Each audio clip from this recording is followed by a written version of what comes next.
Bismillahirrahmanirrahim. Assalamualaikum warahmatullahi wabarakatuh. Innal hamdalillah nahmaduhu wa nasta'inuhu wa nastaghfiruh wa na'udzu billahi min shururi anfusina wa min sayyiati a'malina. من يهده الله فلا مضل له ومن يضلل فلا هادي له وأشهد أن لا إله إلا الله وحده لا شريك له إقرارا به وتوحيدا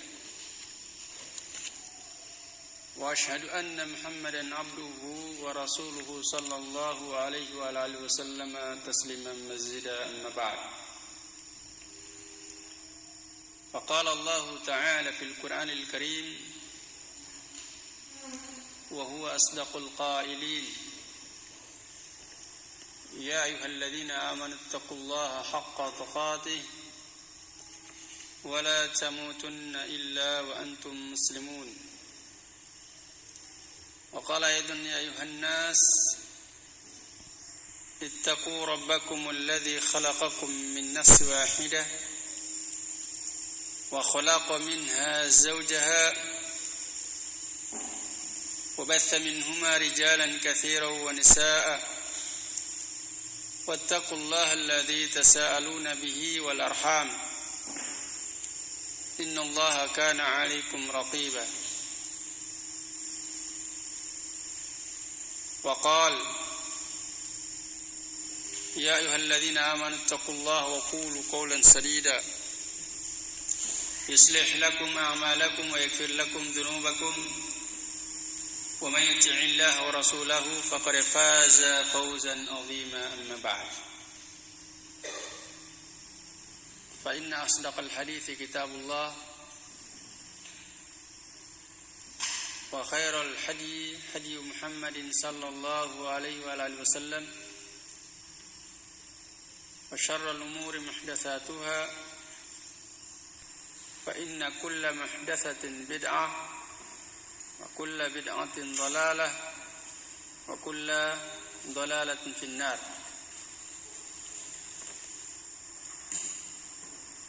إخوتي في الله وأبنائي rahimani wa rahimakumullah. Alhamdulillah, di malam hari ini, itu di malam Selasa, bertempat di Masjid Abu Dzar Al-Ghifari, Pondok Pesantren Minhajus Sunnah, Kendari, Sulawesi Tenggara. Kita berkumpul dalam rangkaian kegiatan berupa kajian rutin yang kita adakan setiap malam Selasa, malam Rabu di masjid ini, yaitu membahas kitab Al-Jadid fi Syarhi Kitab Tauhid yang ditulis oleh Syekh Muhammad bin Abdul Aziz Al-Qarawi rahimahullah ta'ala, yaitu kitab yang merupakan penjelasan dari Kitab Tauhid yang ditulis oleh Syekh atau Syekhul Islam Muhammad bin Abdul Wahhab bin Sulaiman At-Tamimi rahimahullahu ta'ala.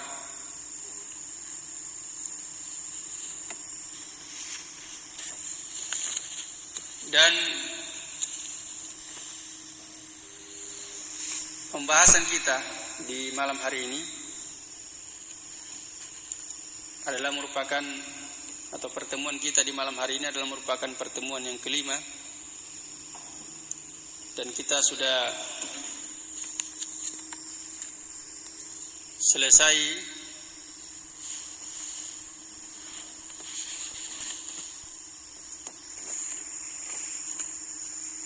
membahas dalil yang ketiga yang dibawakan oleh Syekhul Islam di dalam kitab Tauhid ini,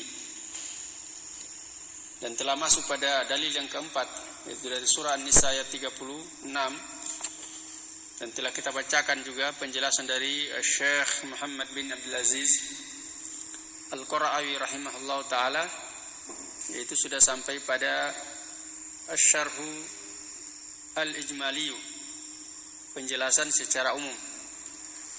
Dan di malam hari ini kita masuk kepada Al-Fawaid.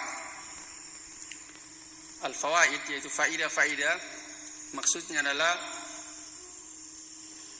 faidah-faidah yang bisa diambil dari firman Allah Subhanahu wa taala surah An-Nisa ayat 36. Kata beliau, yang pertama adalah wujubu ibadatillahi wahdahu. Wajibnya beribadah hanya kepada Allah saja. Ya, dari mana sisi pendalilannya beliau ambil faidah ini? Yaitu dari firman Allah Subhanahu wa taala, wa'budullaha wa la tusyriku bihi syai'an.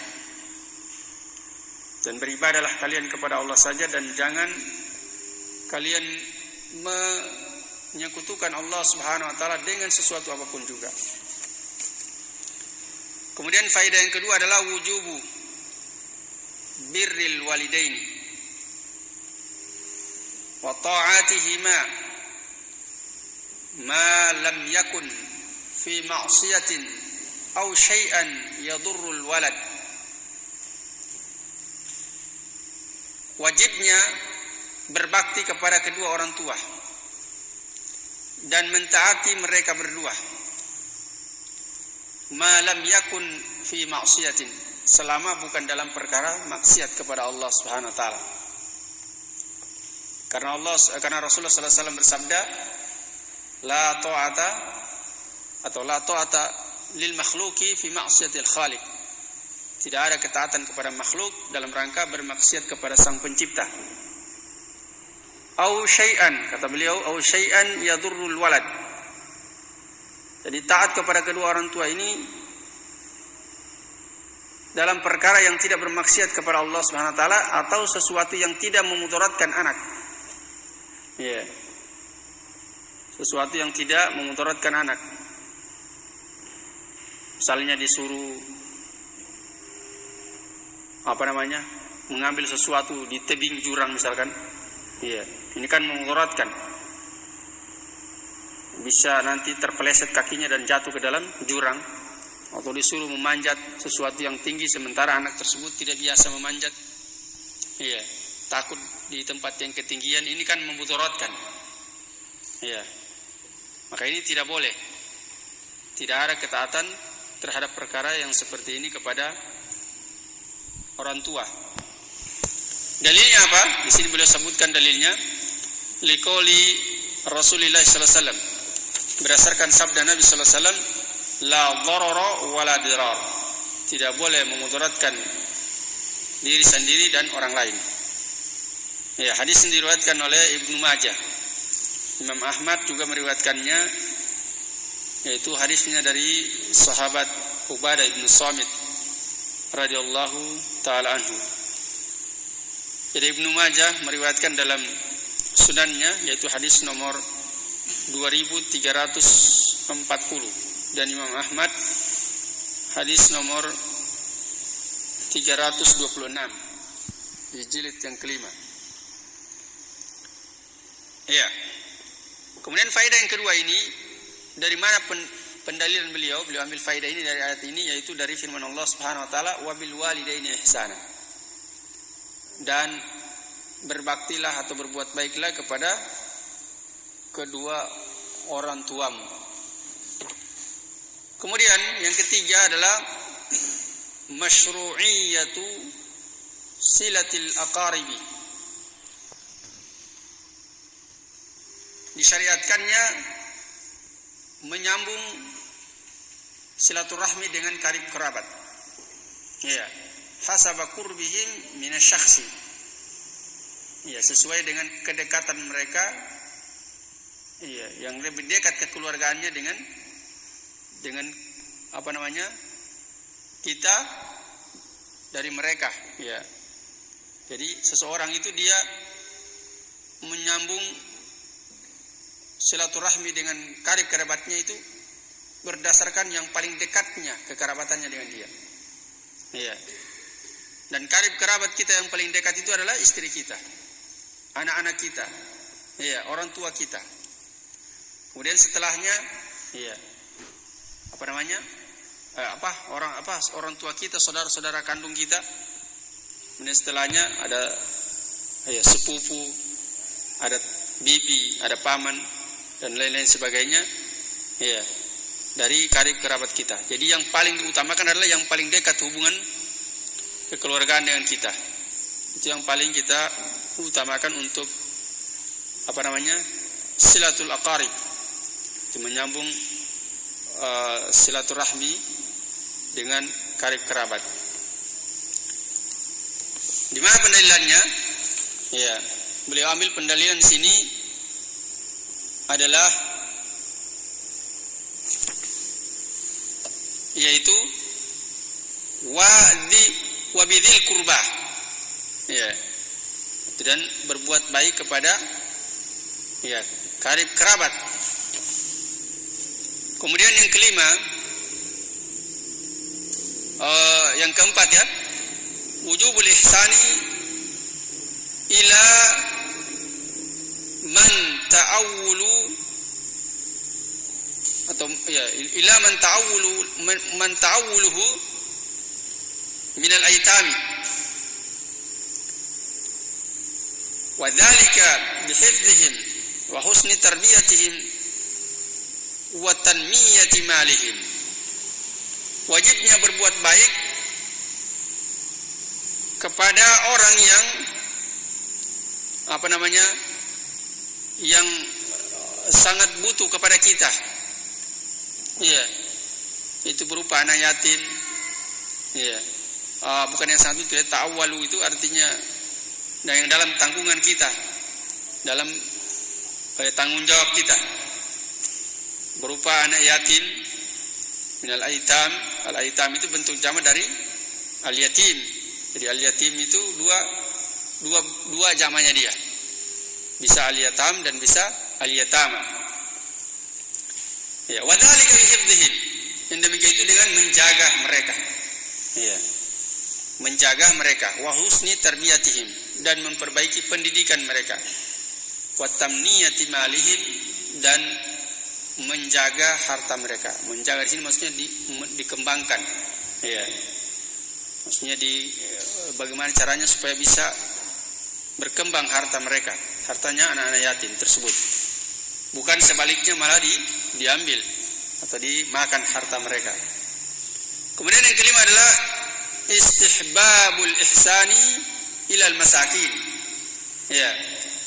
Yaitu dianjurkannya berbuat baik kepada orang-orang miskin. Ya. Wa anwa'ul ihsani katsiratun. Dan jenis-jenis berbuat baik di sini adalah banyak, ya. Banyak bentuk berbuat baik kepada orang-orang miskin. Kemudian yang kelima dan yang keenam adalah wujubu haqqil jari. Wajibnya memberikan haknya tetangga. Ya, wajib menunaikan haknya tetangga terhadap diri kita. Kemudian yang kedelapan, yang ketujuh, al-hathu ala musa'adati kulli man lazamaka yarju fadlaka min raqifis safari min rafiqis safar wa hadarin wa nahwihima. Anjuran atau motivasi untuk membantu, ya, membantu setiap orang yang melazimi kita, melazimi engkau, maksudnya yang bersama engkau, yang hidup bersamamu, ya, itu dianjurkan, bahkan diberikan motivasi untuk menolong mereka. Yarju fadlakah, yang begitu mengharapkan manfaat darimu. Ada orang-orang yang dia hidup bersama kita dan dia sangat membutuhkan manfaat dari kita, maka dia adalah lebih utama untuk kita membantunya atau menolongnya. Ya, min rafiqi safarin, berupa teman dalam perjalanan. Ya, teman dalam perjalanan ini sangat membutuhkan kita. Ya, dan kita pun sangat membutuhkannya. Jadi kita diperintahkan untuk saling membantu. Ya. Kemudian wahadhirin, atau teman yang melazimi kita, bersama kita di saat kita tidak dalam perjalanan, ya, dalam keadaan mukim, ya, seperti istri dan anak-anak kita yang tinggal bersama kita, orang tua kita dan lain-lain sebagainya. Maka ini adalah wajib bagi kita untuk senantiasa membantu dan menolong mereka. Kemudian yang ke-8 adalah wujubu musa'adatil munqati'i bihi fis safar. Wajibnya membantu orang yang terputus dalam perjalanan, maksudnya kehabisan bekal. Orang yang kehabisan bekal dalam perjalanan, ya, maka wajib ditolong, wajib dibantu, baik berupa dana atau berupa makanan dan lain-lain sebagainya, ya, atau apa saja yang bisa membantu dia dalam kesulitan dia ketika dalam perjalanan tersebut, ketika dia kehabisan bekalnya. Ya. Kemudian yang ke-9 adalah wujubul ihsani ilal mamaliki, wajibnya berbuat baik kepada para budak. Di budak pun kita diperintahkan untuk berbuat baik kepada mereka, dan memberikan hak-hak mereka. Kemudian yang ke-10 adalah tahrimul kibri wal khuyalai. Ya, haramnya sombong dan al-khulaya. Al-khulaya ini adalah yaitu berbangga diri. Al-madihu li nafsi, yaitu memuji diri sendiri, kagum dengan diri sendiri. Ya. Al-kibr dan al-khulaya, ya, pendalilannya di sini adalah yaitu innallaha la yuhibbu man kana mukhtalan fakhura. Mukhtalan itu al-kibr, fakhura itu adalah al-khulaya. Ya. Yaitu sombong dan membanggakan diri. Ya, dua sifat yang buruk ini selalu saja dia bergandengan. Kalau orang dia sombong, pasti dia suka membanggakan diri. Kalau orang suka membanggakan diri, pasti dia juga sombong. Iya. Makanya Nabi SAW menjelaskan tentang al-kibr. Kata beliau, al-kibr batarul haq wa ghamtun nas. Itu menolak kebenaran dan meremehkan manusia.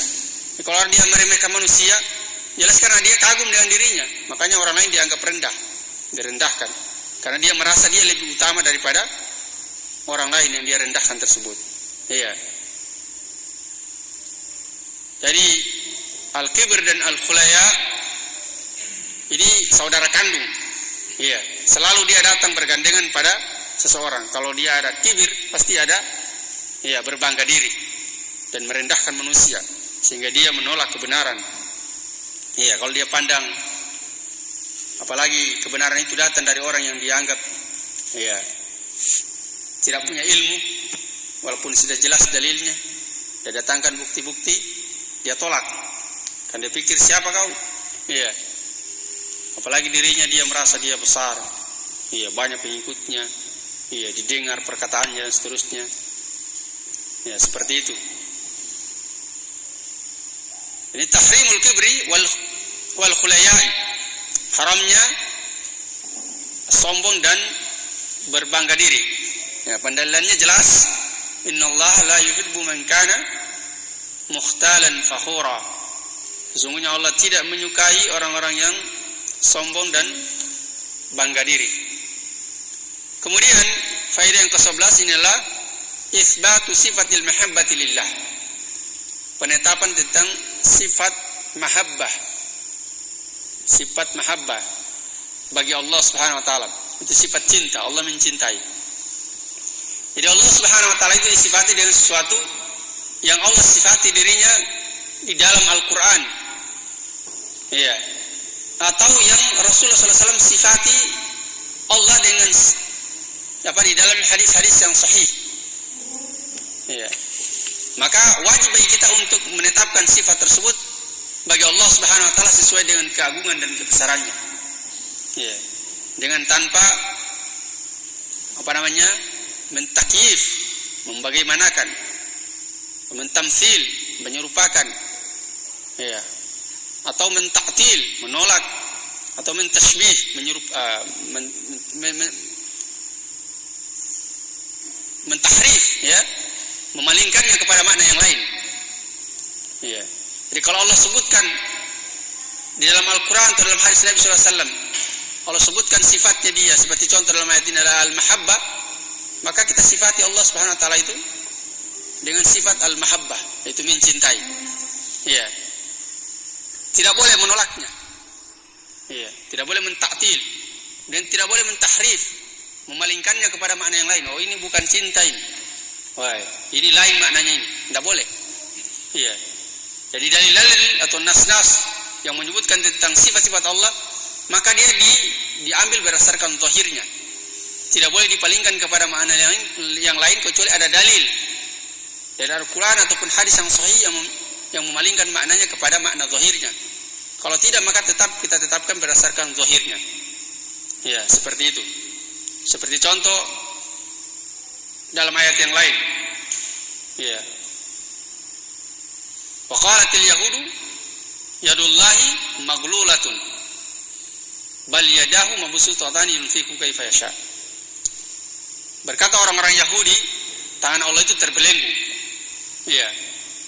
Maka kata Allah Subhanahu wa taala, bal yadahu mabsuutatan yunfiqu kaifa yasha. Bahkan kedua tangan Allah itu terbentang memberikan rezeki sebagaimana yang dia kehendaki. Jadi sini sifat Allah Subhanahu wa taala disebutkan Allah memiliki kedua tangan. Maka kita tetapkan Allah Subhanahu wa taala itu memiliki kedua tangan sesuai dengan keagungan dan kebesarannya.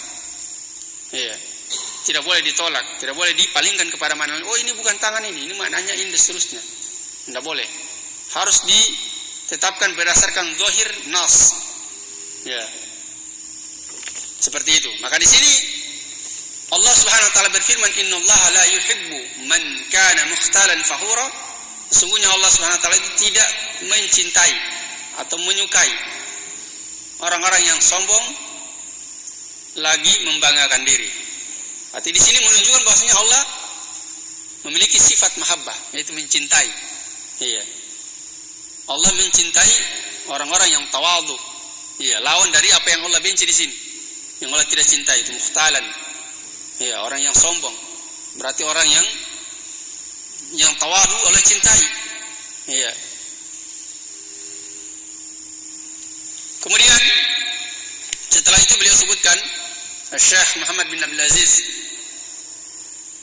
Al-Qura'i rahimahullahu taala menyebutkan munasabatul ayati li tauhid, yaitu kesesuaian ayat ini dengan tauhid. Kata beliau, haitsu dallatil ayatul karimatu ala wujubi ikhlasil ibadati lillahi wahdah wal kufri biman siwahu. Dari sisi ayat ini menunjukkan, atau ayat yang mulia ini menunjukkan atas wajibnya memurnikan ibadah itu hanya kepada Allah saja, dan mengkafiri, mengingkari, ya, mengingkari biman siwahu, ya, siapa saja yang disembah selain Allah Subhanahu wa taala, ya, dikufuri. Itu inti dari pendalilan daripada ayat ini yang beliau bawakan dalam kitab tauhid ini. Itu kaitannya dengan tauhid adalah yaitu dari sisi wajibnya mengikhlaskan ibadah ini hanya kepada Allah dan mengkafiri segala sesuatu yang disembah selain Allah Subhanahu wa taala. Kemudian setelah itu beliau berpindah kepada dalil yang berikutnya dari surah Al-An'am ayat 151. Berkata Syekhul Islam Muhammad bin Abdul Wahhab bin Sulaiman At-Tamimi rahimahullah ta'ala, wa qaulillahi ta'ala, dan firman Allah Subhanahu wa ta'ala, qul ta'alau atlu ma harrama rabbukum alaikum. Katakanlah, ya, katakanlah di sini khitabnya dia adalah Rasulullah sallallahu alaihi wasallam, sehingga maknanya adalah qul artinya katakanlah wahai Muhammad, ta'alau, ya, ta'alau, ayo ke sini, mari, atlu, aku bacakan, ma harrama rabbukum alaikum, itu apa-apa yang Allah haramkan, apa-apa yang Rabb kalian haramkan atas kalian. Alla tusyriku bihi syai'an. Ini yang pertama. Ya. Alla tusyriku bihi syai'an. Yaitu kalian tidak melakukan atau janganlah kalian melakukan kesyirikan kepada Allah Subhanahu wa taala dengan sesuatu apapun juga. Ya. Wabil walidaini ihsan. Dan terhadap kedua orang tua kalian hendaklah kalian berbuat baik. Ya. Kemudian wala taqtulu auladakum min imlaqin. Ya. Dan janganlah kalian membunuh anak-anak kalian min imlaqin, disebabkan karena takut miskin. Nahnu narzuqukum wa iyyakum. Kamilah yang memberikan rezeki kepada kalian, ya, wa iyyahum, dan juga kepada mereka. Jadi Allah yang memberikan rezeki kepada kita dan juga kepada anak-anak kita. Wala taqrabu al-fawahisha, dan janganlah kalian mendekati al-fawahish. Al-fawahish bentuk jamak dari al-fahisha, yang artinya perbuatan keji. Ma zahara minha wa ma batan, yang nampak ataupun yang tersembunyi. Ya. Wala taqtulu an-nafsa allati harramallahu illa bil haqq.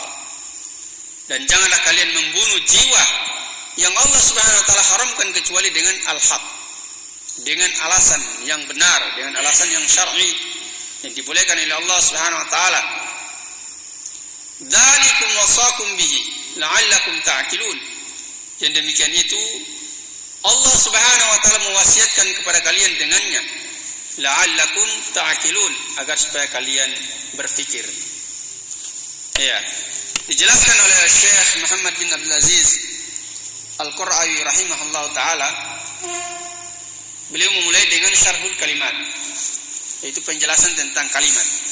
Firman Allah Subhanahu wa taala, ta'alau, maknanya adalah akbilu, terimalah atau kemarilah.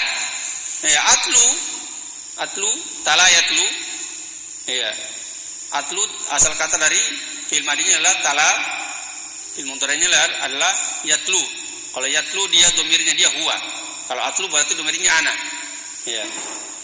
Domirnya ana, berarti atlu saya bacakan. Maknanya adalah aqsus, saya kisahkan, saya ceritakan. Ma harrama rabbukum alaikum, itu apa-apa yang Rabb kalian haramkan atas kalian. Maknanya kata beliau adalah ma harrama bihaqqin, itu yang benar-benar Allah haramkan, betul-betul Allah haramkan. La taharrusan, bukan hanya taharrus. Iya, taharrus itu hanya berdasarkan perasaan atau yang semisalnya.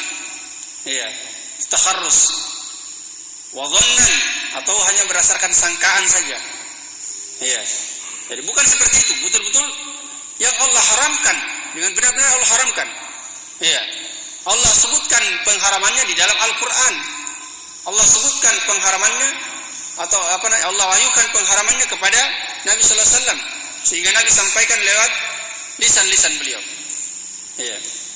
Jadi berdasarkan Al-Qur'an dan hadis-hadis yang sahih bahwasanya perkara itu adalah haram, bukan berdasarkan perasaan, bukan berdasarkan akal, ya, bukan berdasarkan dugaan-dugaan. Ya, sebagaimana yang disangka oleh orang-orang jahil, ya. Perkara-perkara yang Allah haramkan justru mereka halalkan, dan yang Allah halalkan mereka haramkan. Iya, disebabkan karena kejahilan mereka. Iya. Dan yang betul-betul berdasarkan dalil Quran dan Sunnah. Kemudian wat tahrimu lughatan al-man'u, kata beliau. Dan pengharaman itu secara bahasa artinya al-man'u. Al-man'u artinya larangan. Ya. Dari segala sesuatu yang dilarang dalam Al-Quran, hadis Nabi sallallahu alaihi wasallam, ya, itu menunjukkan tentang pengharaman. Kemudian Allah tusyriku bihi syai'an. Ya. Hendaklah kalian tidak melakukan kesyirikan kepada Allah dengan sesuatu apapun juga. Maknanya di sini adalah la ta'budu ma'ahu ghairahu. Janganlah kalian beribadah kepada selainnya bersamaan dengan beribadah kepada Allah. Iya. La ta'budu ma'ahu ghairahu.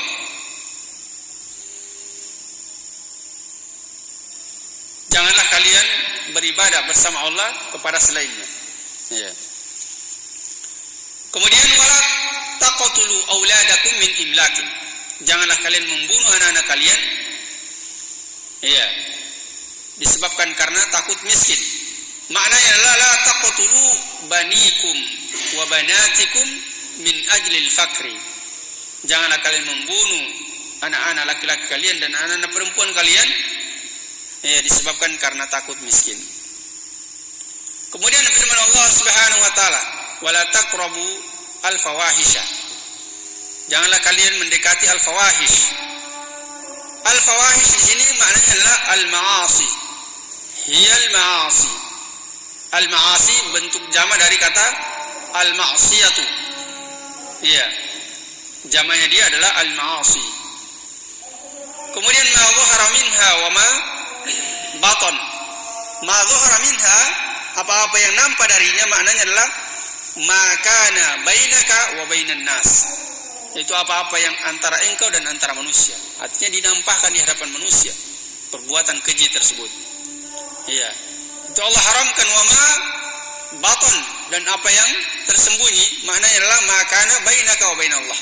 Itu yang hanya antara engkau dengan Allah Subhanahu wa taala. Manusia tidak mengetahuinya. Juga diharamkan oleh Allah Subhanahu wa taala.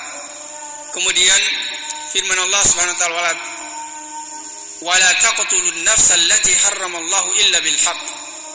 Ya. Dan janganlah kalian membunuh jiwa yang Allah haramkan kecuali dengan kebenaran.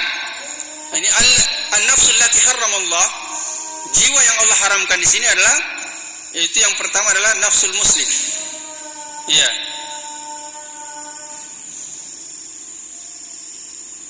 Kemudian wal kafir al-mu'ahad. Di situ wawunya dihilangkan ya. Ada yang buka PDF-nya? Di PDF tidak ada wawunya, tidak ada wanya. Jadi al-kafir wal mu'ahad. Maksudnya di sini kafir mu'ahad. Ya, karena kafir itu terbagi menjadi 4 ya. Tidak apa-apa kita ulang-ulang lagi ya, supaya selalu diingat. Jadi kafir itu terbagi menjadi 4. Yang pertama adalah kafir mu'ahad, yaitu kafir yang ada perjanjian damai dengan kaum muslimin, maka mereka ini haram untuk dibunuh. Iya. Kalau kaum muslimin asalnya mereka adalah haram dibunuh kecuali dengan al-haq. Demikian juga kafir mu'ahad, asalnya dia adalah haram untuk dibunuh kecuali dengan hak. Ya, maka ini sini katakan illa bil haqqi.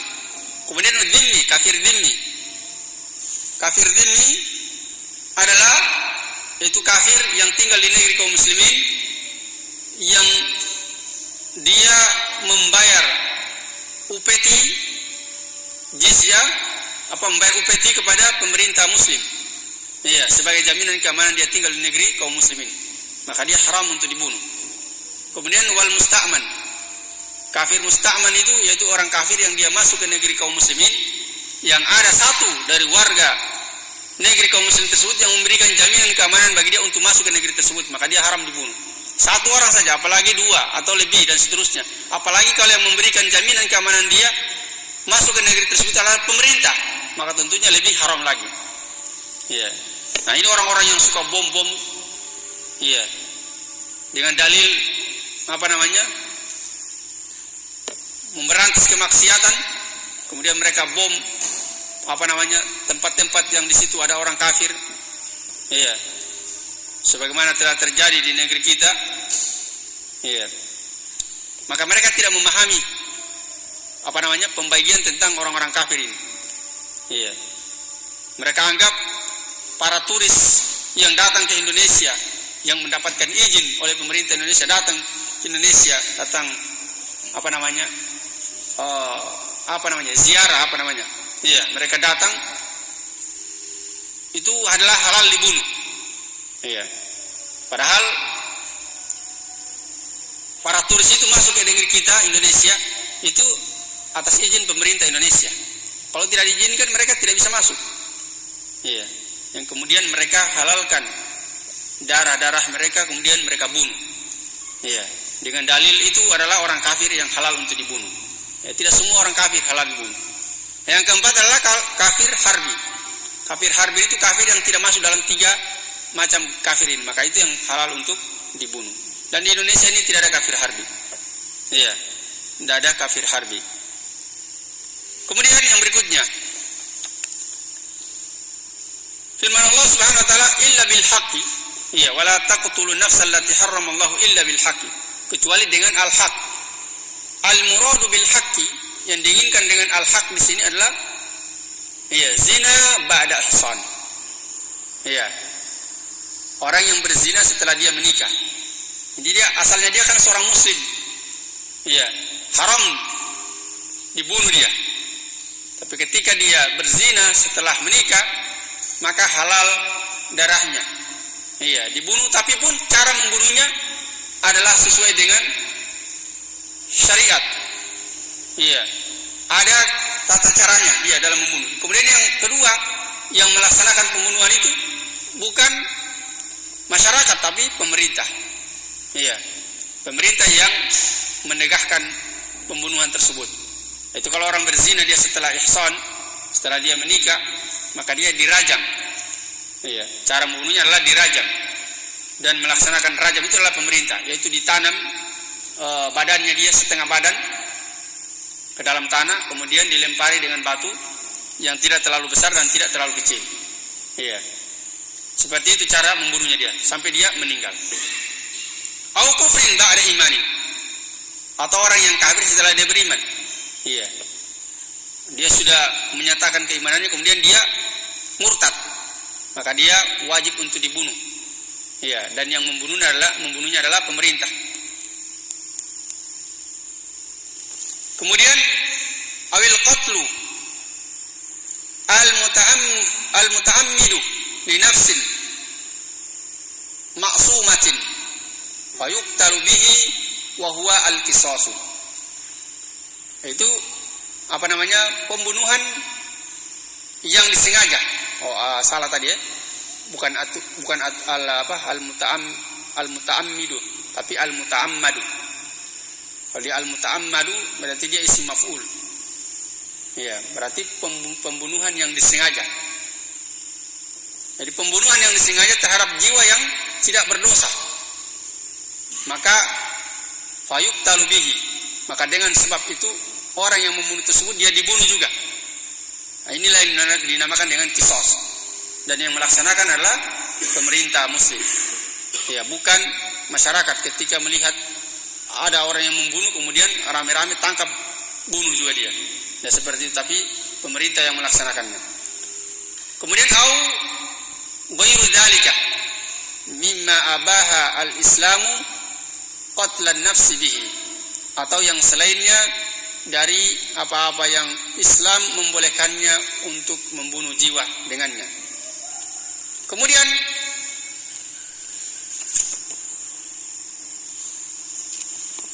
firman Allah Subhanahu wa taala, "Dzalikum wasaqum bihi la'allakum ta'qilun."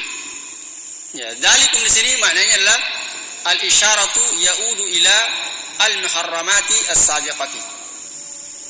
Ya, dzalikum yang demikian itu maknanya adalah itu yang diisyaratkan ya adalah perkara-perkara yang Allah haramkan yang telah disebutkan dalam ayat tersebut. Ya. Kemudian wasaqum bihi, wasaqum iya. Maknanya adalah kami wasiatkan, Allah mewasiatkan kepada kalian. Al-wasiyatu hiyal amru al-muakkadu. Ya, wasiat itu adalah perintah yang ditekankan. Iya, perintah yang ditekankan. La'allakum ta'qilun, maknanya adalah likai ta'qilu ma dzukira fata'malu bihi.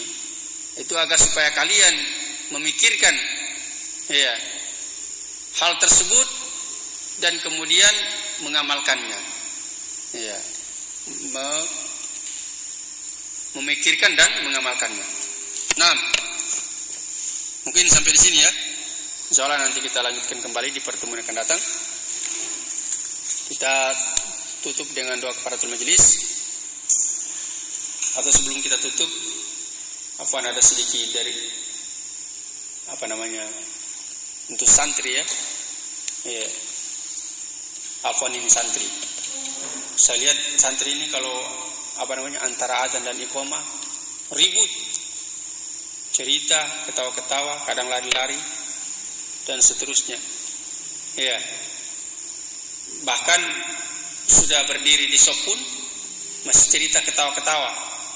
Ya. Antara azan dan iqamah itu ada amalan-amalan utama yang diperintahkan oleh Nabi sallallahu alaihi wasallam. Seperti melaksanakan salat sunnah antara azan dan iqamah, kemudian berdoa, dan doa di antara azan dan iqamah itu termasuk salah satu doa yang dikabulkan oleh Allah Subhanahu wa taala. Jadi kita nunggu-nunggu di iqamah itu kita berdoa, iya, atau paling tidak baca Al-Qur'an dan seterusnya. Daripada lari-lari ke sana kemari, iya, main-main, ketawa dan seterusnya. Ya, sudah di shop pun masih ketawa-ketawa. Ya. Selesai sholat pun begitu. Saya perhatikan, tidak berzikir. Tapi kadang baku tinju-tinju ya. Tidak baik seperti itu ya. Ya, dikasih ditinggalkan perbuatan seperti itu. Barakallahu fikum. Ya, semoga Allah memberikan hidayah kepada kita semua. Amin ya rabbal alamin. Kita tutup dengan doa kafaratul majelis. Subhanakallah bihamdik, asyhadu an la ilaha illa anta, astaghfiruka wa atubu ilaik. Walhamdulillahirabbil alamin. Assalamualaikum warahmatullahi wabarakatuh.